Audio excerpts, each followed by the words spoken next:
یہ میرے پاس کتاب ہے قرب الاسناد، تشیع کی بڑی معتبر ترین کتاب ہے۔ آپ کے جو امیر المومنین خلیفہ مسلمین کا امام ہے، اس کی تقوی کی حالت ہے کہ علی رضی اللہ عنہ جب بھی کوئی لونڈی خریدنا چاہتے، کوئی لڑکی خریدنا چاہتے، آپ کو بڑا پیار ہے یزید سے اور معاویہ صاحب سے۔ آپ کے اپنے خلیفے کے متعلق میں بتاؤں، اس کی دونوں پنڈلیاں اس سے کپڑے کھلوا دیتے، اتروا دیتے، فینظر الیہا، تو اس کی شرمگاہ کی طرف دیکھتے۔ پیر کی طرف امیر المومنین علیہ السلام نے دیکھا، آپ نے غلط ترجمہ کی، فراڈ کیا کہ اس کی شرمگاہ کی طرف دیکھتے۔ شرم نہیں آتی تجھے؟ سب کے سامنے میں ادھر بیٹھا ہوں، تم سمجھ رہے تھے کہ میں نہیں پکڑوں گا کہ شرمگاہ کی طرف دیکھتے تھے۔ رسول صلی اللہ علیہ وسلم نے معاویہ کی ماں ہندہ سے کیسے بیعت لیا تھا، آپ کو پتا ہے؟ اب کبھی شیعوں کے ساتھ مناظرہ کا نام نہیں لگا یہ شیعہ۔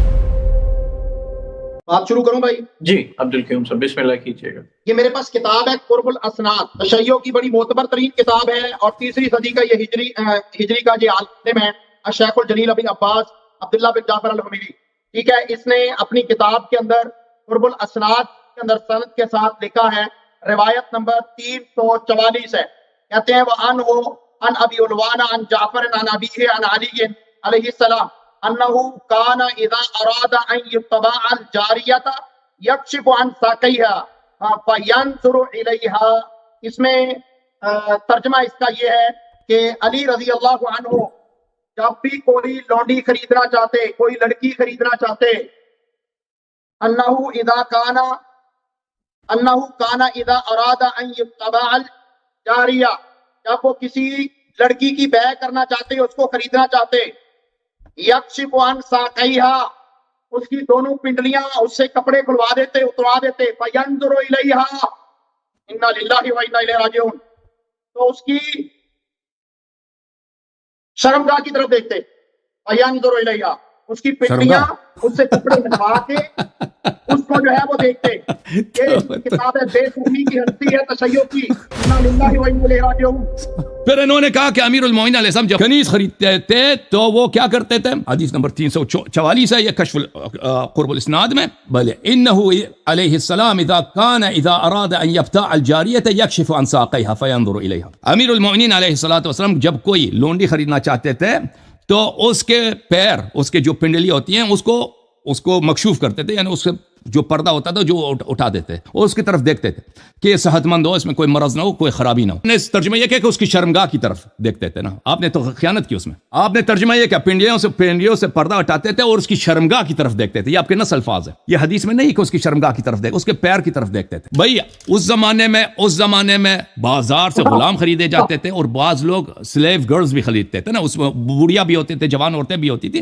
تو یہ شریعت کا حکم ہے کہ اگر آپ اس زمانے میں اگر کوئی چیز مال خریدتے ہیں تو آپ کو حق ہے کہ اس کو چیک کر۔ یہ حق نہیں ہے کہ بھئی اس کی شرمگاہ کو دیکھو، نہیں، اس کے پیر اور اس کے چہرے کو دیکھ سکتے ہو کہ بھئی یہ صحت مند ہے، یہ کوئی کمزور نہ ہو، یہ میرے ساتھ کوئی فراڈ نہ ہو، اس کا پیر مثلا ایسا نہ ہو کہ یہ کوئی اس میں کوئی ایسی بات ہو کہ پھر گھر میں لاتے ہیں کام نہیں کر سکتی نا۔ تو یہ سب مسلمانوں کے لیے ایک حکم ہے۔ لیکن میں آپ کو بتاتا ہوں کہ آپ کے اپنے خلیفے کے ہاں کیا ہوتا تھا۔ آپ کے خلیفے کے ہاں کیا ہوتا تھا؟ امیر المومنین علیہ السلام امام تھے، وہ دوسرے مسلمانوں کے لیے حکم بتانا بھی ان کو ضروری تھا کہ تم اگر بازار سے کوئی کنیز خریدتے ہو تو کس حد تک تم چیک کر سکتے ہو، یعنی چہرہ دیکھ سکتے ہو، چہرہ دیکھ سکتے ہو اور پیر دیکھ سکتے ہو، اس سے زیادہ نہیں دیکھ سکتے۔ یہ بتانا ان کے لیے ضروری ہے، ٹھیک ہے، اور اس میں کوئی حرمت بھی نہیں ہے۔ سب فریقین نے اجماع کیا کہ النظرۃ الاولی لک والنظرۃ الثانیہ علیک، پہلی بات آپ نامحرم کی طرف دیکھتے ہیں تو آپ کے لیے جائز ہے، دوسری طرف دیکھنا حرام ہے۔ یہ تو فریقین کا یہ حدیث کافی مشہور ہے۔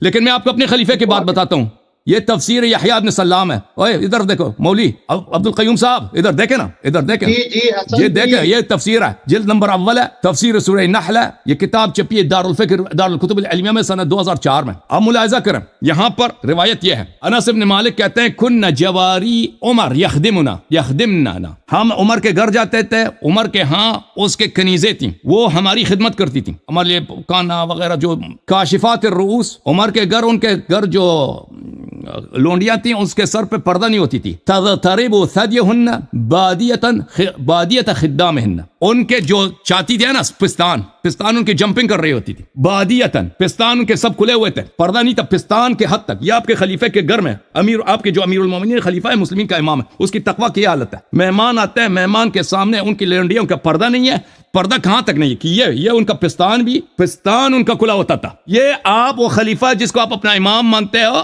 ٹھیک ہے نا، پیر کی طرف امیر المومنین علیہ السلام نے دیکھا، آپ نے غلط ترجمہ کی، فراڈ کیا کہ اس کی شرمگاہ کی طرف دیکھتے. شرم نہیں آتی تجھے؟ سب کے سامنے میں ادھر بیٹھا ہوں, تم سمجھ رہے تھے کہ میں نہیں پکڑوں گا, کہ شرمگاہ کی طرف دیکھتے تھے. وہ پنڈلی کی طرف دیکھا, آپ نے اس کا ترجمہ کیا کہ وہ پنڈلی کو ننگا کر کے شرمگاہ کی طرف دیکھتے تھے. آپ نے یہ ترجمہ کیا, قیوم کو شرم بھی کیا کرو. اب اپنے خلیفہ کی طرف دیکھو کہ اس کے گھر میں کیا ہوتا تھا, مہمان آتے تھے, اور اب وہ خلیفہ تھا, اس کے پاس بہت لوگ آتے تھے نا خدمت کے لیے. کیا تھا اس کے پاس خدمت کے لیے؟ اس کے پاس لونڈی آتی ہیں, کنیزیں. سر تو ننگا ہوا تو الگ بات ہے, چلے. سینہ کیوں چاک ہے, سینہ کیوں کھلا؟ بادیتن وہ سامنے سب کے سامنے خدمت کر رہی ہیں, اور کے وہ تضطرب, ان کے سینہ جو ہے, ان کی پستانیں اس طرح جمپنگ کر رہی ہوتی ہیں, وہ بھاگ رہی ہیں کوئی کھانا وغیرہ لانے کے لیے, اور وہ سب کھلا. یہ تمہاری اپنی حالت ہے. اچھا, اور میں مزید آپ کی خدمت میں عرض کروں کہ آپ کو بڑا پیار ہے یزید سے اور معاویہ صاحب سے. آپ کے اپنے خلیفے کے متعلق میں بتاؤں کہ فتح مکہ کے وقت رسول اللہ, آپ کو رسول صلی اللہ علیہ وسلم سے پتہ نہیں عقیدہ ہے یا نہیں. رسول صلی اللہ علیہ وسلم نے معاویہ کی ماں ہندہ سے کیسے بیعت لیا تھا, آپ کو پتہ ہے؟ یہ کتاب ہے, کتاب الدر المنثور فی طبقات الرباب ربات الخدور. اس کتاب یہ مکتبت ابن قتیبہ میں چھپا ہے. یہاں پر ہند بنت عتبہ صفحہ نمبر 537 ہے. اس کے متعلق ہے کہ رسول اللہ صلی اللہ علیہ وسلم نے جب اس سے بیعت لیا تھا, کس بات پہ بیعت لیا تھا؟ اچھا, بیعت لیا تھا اللہ تشرکنا باللہ اور فلان اور فلان. اس پتہ چلا کہ پھر وہ ہندہ آئی ہے تو پتہ وقال لا تزنینا, ہندہ سے رسول صلی اللہ علیہ وسلم نے شرک نہ کرنے پہ بیعت لیا, چوری نہ کرنے پہ بیعت لیا. یہ آپ کی معاویہ کی ماں ہے. اور کس بات پہ؟ یہ تزنینا, اور اس بات کا مجھے وعدہ کرو کہ اب اس کے بعد تم کبھی زنا نہیں کرو گی. یہ رسول اللہ صلی اللہ علیہ وسلم نے معاویہ کی ماں سے بیعت لیا تھا. اور میں آپ کو ایک شعر دکھاتا ہوں. ایک شعر ہے حسان ابن ثابت, رسول صلی اللہ علیہ وسلم کے شاعر ہیں. تاریخ تبری ہے, تاریخ تبری میں جلد نمبر 2 ہے. عمر بن الخطاب نے دیکھا کہ احد کے مقام پر, جنگ احد میں, ہند جو ہے ابی سفیان کی زوجہ معاویہ کی ماں پہاڑی پہ کھڑی ہو کے وہاں سے وہ تانے دے رہی ہے, گالی دے رہے پیغمبر کو صلی اللہ علیہ وسلم کو. تو عمر بن الخطاب نے کہا کہ حسان سے کہا کہ ایک شعر کہہ دو اس کے لیے, تم اس کا مقابلہ کرو اس شعر سے. تو وہ قصیدہ ہے حسان یہجو ہندہ. حسان کا قصیدہ ہے ہند کے لیے, معاویہ کی ماں کے لیے. تاریخ تبری ہے. اور حسان ابن ثابت شیعہ بھی نہیں تھا, یہ غزوہ خلافت کے بعد خلافہ کے ساتھ مائل بھی تھا. وَنَسِيتَ فَاحِشَةً أَتِيتَ بِهَا يَا هِنْدُ وَيْحَكِي صَبَّةَ الدَّهْرِ. اے ہند, تو نے جو فاحشہ فعل انجام دیا وہ بھول گئی ہے تو؟ وَيْلَكِ, تجھ پہ لعنت ہو, اے پورے دنیا کا شرم تجھ پہ. پر اس کیا کہتی ہے؟ رغم الولائد انها ولدت ولدا صغیرا کان من احری.